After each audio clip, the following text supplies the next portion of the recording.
চকচকে ধবধবে করে ফেলেছি কড়াইটাকে। আসসালামু আলাইকুম, কেমন আছেন সবাই? আল্লাহর রহমতে আমিও অনেক ভালো আছি।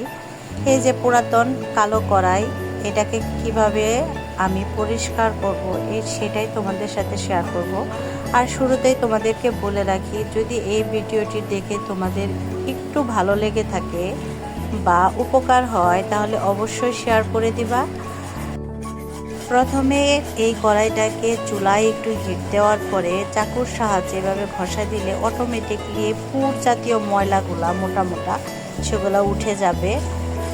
তারপর সবাই তো তোমরা সিরিজ কাগজ চিনো, যেমন ফার্নিচার ঘষার জন্য বা লোহায় যে মরিচা ধরলে সিরিজ কাগজ ব্যবহার করা হয়, আমি ঠিক সেই সিরিজ কাগজ ব্যবহার করছি। আমার কাছে অল্পই ছিল, আমি একটু প্র্যাকটিক্যালি চেষ্টা করতেছিলাম। আমি কিন্তু কারো কাছে দেখি নাই বা শুনি নাই, নিজে নিজেই। তো এই যে পিছনে আমি কিন্তু সিরিজ কাগজ দিয়ে ঘষা দিই নাই, তারপরেও অনেক ময়লা উঠে গেছে। তো তোমাদের কাছে এই ভিডিওটি কেমন লাগলো অবশ্যই কমেন্ট বক্সে জানাবা। আজকের ভিডিও এই পর্যন্তই। আল্লাহ হাফেজ।